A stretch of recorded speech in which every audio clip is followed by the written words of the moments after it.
आखिर मैथिली ठाकुर पर क्यों आग बबूला हुए खेसारी लाल यादव? बिहार विधानसभा का बजट सत्र चल रहा है और इस बजट सत्र के दौरान मैथिली ठाकुर एक बार फिर से चर्चाओं में आ गई।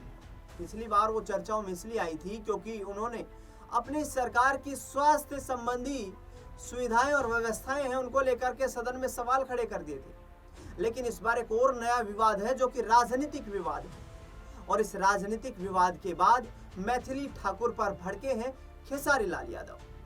दरअसल बता दें आपको कि खेसारी लाल यादव छपरा विधानसभा सीट से चुनाव लड़ चुके हैं, लेकिन आरजेडी की टिकट पर उन्हें हार का सामना करना पड़ा। वहीं अलीनगर विधानसभा सीट से भाजपा की टिकट पर चुनाव लड़ते हुए मैथिली ठाकुर ने शानदार जीत हासिल की और उसके बाद उनका विधानसभा पहुंचने का रास्ता साफ हो गया। दरअसल विधानसभा में बजट सत्र के दौरान अपना बजट भाषण देते हुए मैथिली ठाकुर ने 2005 से पहले के बिहार के सरकार के कार्यकाल को याद किया। मैथिली ठाकुर ने कथित तौर पर ऐसे शब्दों का भी इस्तेमाल किया जिसमें धृतराष्ट्र और दुर्योधन तक की बातें उन्होंने कह डाली। दरअसल उनका निशाना यह था कि 2005 से पहले बिहार में शिक्षा व्यवस्था चरमराई हुई थी।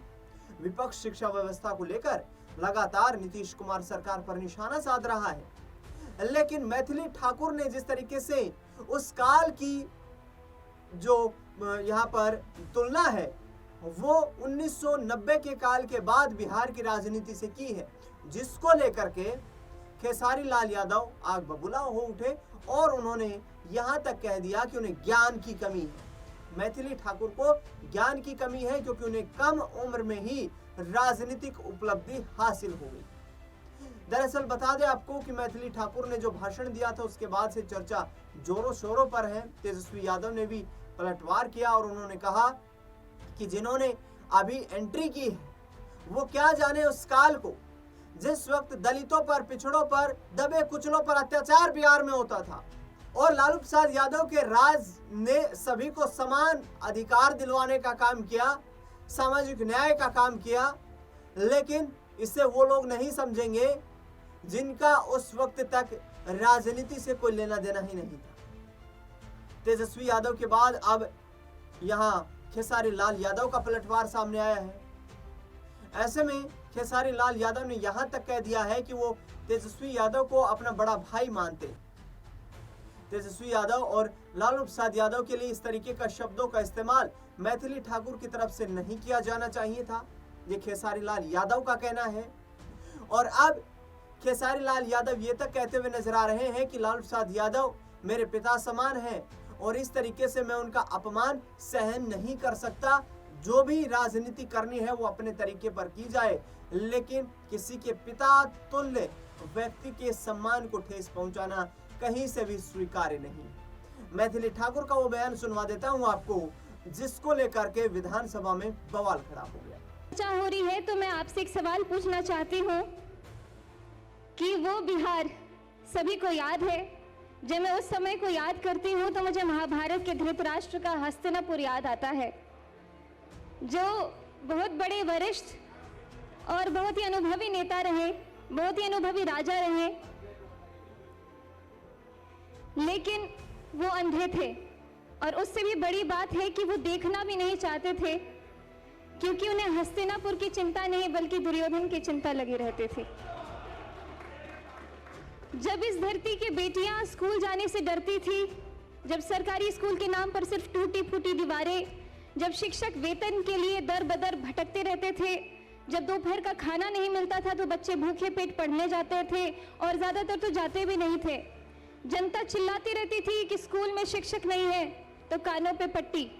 जनता रोती रहती थी कि बेटी पढ़ नहीं पा रही है तो आंखों पे पट्टी। और जनता कहती रहती थी कि बिहार पिछड़ रहा है, तब भी इनका दिल नहीं पसीजा। बिहार में 2005 से पहले ऐसा ही अंधेरा था। स्कूल में ताले, पढ़ाई लिखाई नहीं, बजट आता था लेकिन बच्चों तक पहुंचता नहीं था। रिपोर्ट में विद्यालय थे लेकिन जमीन पर घास उगती रहती थी। और हमारे विपक्ष के माननीय साथी जो आज बड़े गंभीर मुद्रा में यहाँ बैठे हुए हैं, आप सभी इस दौर के साक्षी रहे हैं और ये भी कह सकती हूँ कि आप सहयोगी भी रहे हैं। लेकिन हम उन्हें दोष नहीं देते हैं, हम तो बस इतना कहना चाहते हैं कि जो बीत गई सो बात गई, लेकिन इतिहास गवाह है। भले ही बिहार की भोली भाली जनता वो दौर भूल जाए, लेकिन इतिहास कभी नहीं भूल सकती है, ना ही वो कभी माफ करेगी।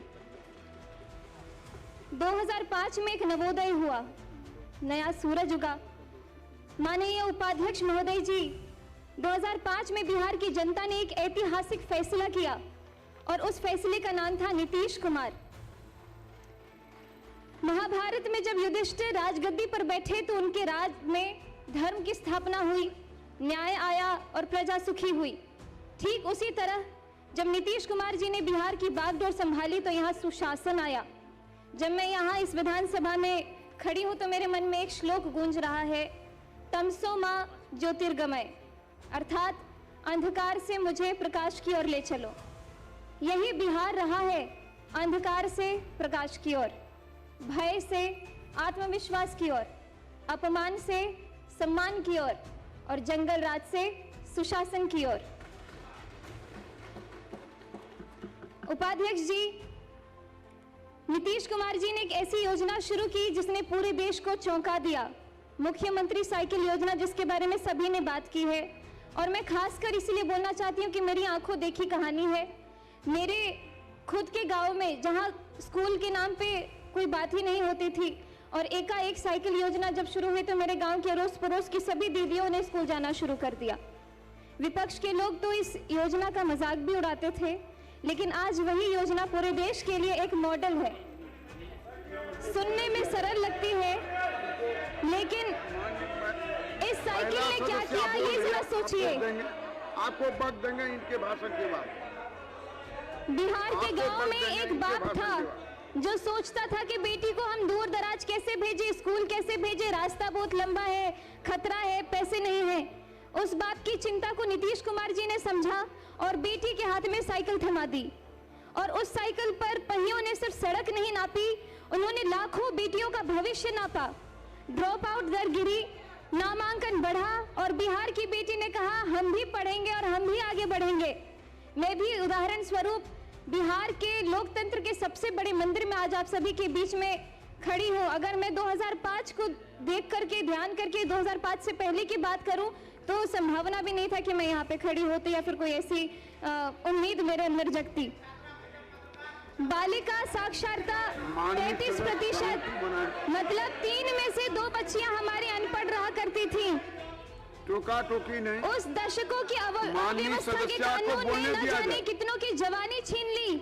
आप सभी तो उसके खुद साक्षी रहे हैं। लगभग 2 दशक बिहार शिक्षा से वंचित रहा। कई पीढ़ियां इसका दंश आज भी झेल रही है। बीडीओ साहब, आप खुद अपने दिल पे हाथ रख के बोले कि मैं जो बोल रही हूँ क्या वो झूठ है?